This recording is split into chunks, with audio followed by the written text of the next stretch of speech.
The one thing that's really important when you're starting anything, right? Whether you're starting a community, whether you're starting your product, you need to figure out who your audience is going to be, who you're going to sell to. If you try to sell to everyone, then you're really selling to no one. Your message will not resonate, right? Startups communities are built in phases, and the first phase is validation. As a part of validation, what you need to do is figure out who is the ideal customer profile, what are the pains they have that they can't solve elsewhere, what are their long-term aspirations, what stands in their way. And to do that, initially you just have a hypothesis of who that audience is, and maybe your hypothesis is based on four things. One, do I love this audience? If you hate your audience, you cannot sustainably create. Building a community, being a content creator, being an entrepreneur is a long slog. It takes a long time. If you hate your audience, you will never sustain, right? So number one is, do I love this audience? Number two is it a small niche, but is there potential for it to grow?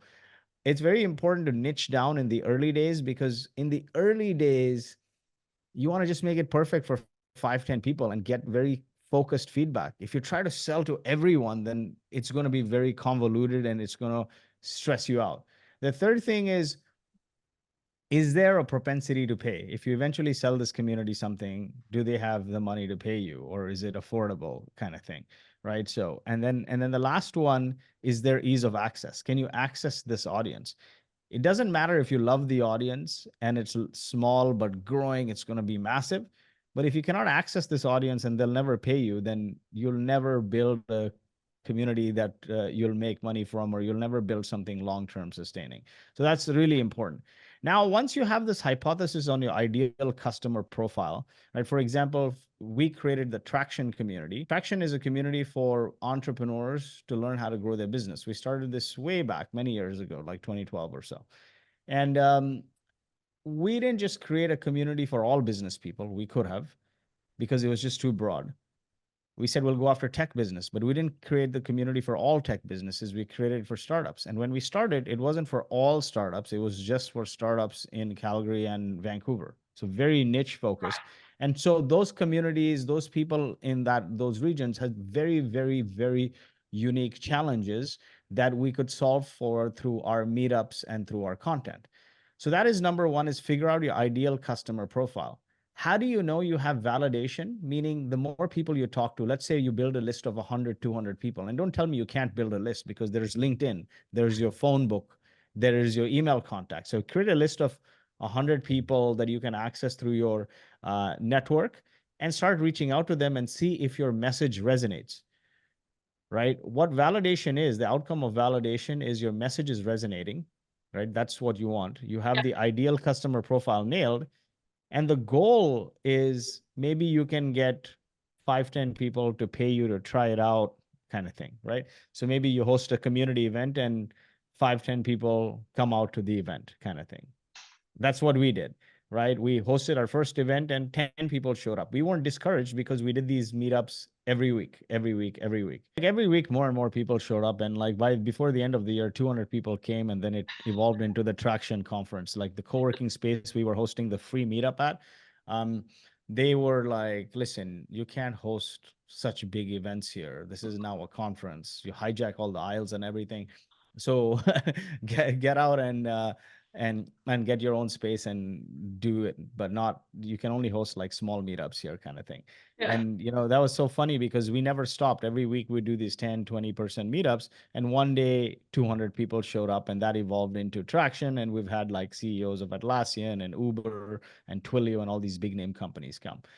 But nonetheless, so your first step is figuring out your ideal customer profile. Your next step is figuring out your ideal customer profile circle of influence. Circle of influence is, who do they fund? Meaning, what are the tools and services they pay for? So this gives you a list of other companies you can partner for. Meaning, let's say you do a co-hosted webinar or a co-hosted meetup, or on Instagram, for example, you do a collaborative video, like as a collaborator. Then you promote to each other audiences, and collectively your audience grows. Then you figure out who do they follow.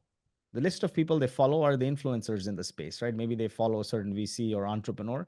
This gives you a list of people you can invite as speakers to your podcast, to your events, to feature on your Instagram, etc., for your content. And the last one is, where do they frequent? Meaning, what platforms they hang out on, what blogs, what Instagram channels, what LinkedIn channels they read. This gives you an idea of what kind of platforms resonate with your ideal customer profile. So, for example, if your ideal customer profile hangs around at the country club, then why are you on Instagram and LinkedIn? Like, let's say your ideal customer profile is a bunch of 65-year-olds who hangs around at the country club playing golf. Then you shouldn't be on LinkedIn, right? Kind of thing. So, what the purpose of figuring out where do they frequent is to understand your highest hit ratio of getting through to your audience, basically. Now, once you have that, like your ideal customer profile, their circle of influence, now you start creating an audience through content. You can either curate content, meaning summarize content from experts for your niche, or be the expert for your niche, or do a mix. So for this, you may have to, like I said in the beginning, talk to 50, 100, 150 ideal customers to see if your message resonates. Through that, you'll get a sense of what are the top 100 burning questions your niche has. So this gives you a repository of ideas. So for example, think through like, hey, if I had to someday write a book on this audience or the ultimate guide to XYZ, what would be the chapters, subchapters, and topics it would include? Awesome. I, because before you build a thriving community, you need to have an audience. So the difference between an audience and a community is this: an audience is you talk, people listen. It's one way. They may comment and so on, but generally it is you talk, they listen with some basic commenting, right? And you need to have a message that's interesting enough that adds value that gets through to them. The next phase is you bring your audience together to interact with one another on a cadence, meaning weekly, monthly, quarterly, either on like WhatsApp or on Discord or in-person meetups or Zoom, whatever it is, they interact with one another. When your audience is repeatedly interacting with one another on a cadence, it goes from becoming an audience to a community, and that's when it becomes massively powerful. So, the first step is I tell people we live in a world where content is multi-purpose. So you can say interview experts on Zoom for best practices, and then rather than making it a two-way communication like this, like basically one-on-one communication, Yeah. you can open it up to the audience to join, right? Like a live webinar, Yeah. and and ask them to ask questions and interact. Then what you can Totally. do is take the Zoom recording, post the long form video to YouTube, post the audio to podcast, and then take clips from it and turn it into shorts for YouTube, Insta Reels, TikTok, right? Turn the text of the highlights into posts for LinkedIn, Facebook, tweets. You can turn a series of videos into an ebook. So what happens is you're constantly um, basically taking this one piece of content and turning into multi platforms. But remember to put the maximum effort in the core channel that your audience hangs out on. The thing here, though, creating content is a long journey. It's a very long journey. It may not hit on day one, Yeah. right? My buddy Melissa Kwan from eWebinar, she wrote for 1.5 years, and now every post of hers is getting 500 likes, 1,000 likes. Her LinkedIn following has grown to 30 plus thousand subscribers. Consistency on small actions leads to big outcomes over time. Consistency Amen. is basically compound interest on consistency is what we call overnight success, right? Look at the old videos of Mr. Beast or Gary Vaynerchuk. Over time, people start tuning and tuning and tuning, because the thing is, you may not have the perfect piece of content on day one, but you got to keep doing it to refine it to see what resonates with your audience. For us, it was all in-person meetups. We're actually on social in the last couple years, but everything we did, how we communicated with our community at Traction, was in-person meetups, conference, and newsletter. That's it. The newsletter was to inform them, like, hey, we have a podcast or something coming up, but mostly it was through human to human, in person, on the ground interactions. But the same is replicable to like Instagram or LinkedIn. You just consistently create content that adds value to an audience, right? And then you start growing that audience as you do more and more. Then the next step is bring that audience together by driving them to a meetup online or a Discord group or Instagram broadcast channel, whatever it is. I think the WhatsApps are better than most channels, the WhatsApp and Discord groups where people can interact with one another. Mhm. But I'm telling you, when you layer in person meetups, it's huge. What I tell people though is don't be distracted and try to do 10 things. Do one thing and keep doing it and doing it and doing it and doing it and doing it. And over time, you'll start building and growing your audience. And so do one thing consistently that will grow your audience online, and do one thing consistently on the community front that will bring that audience together to interact with one another. So now a lot of people say, oh, I don't have an audience. How do I start? What do I do? I tell them you have a list. You have a list on LinkedIn. You have a list in your email.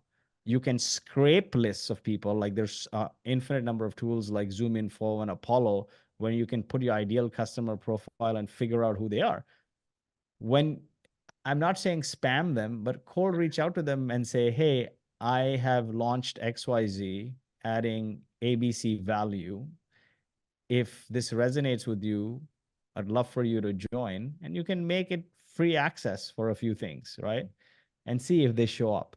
And if they like it the first time, they'll come again. That's what we did for our meetups. We used to cold email a lot of people, and they would come because you know why?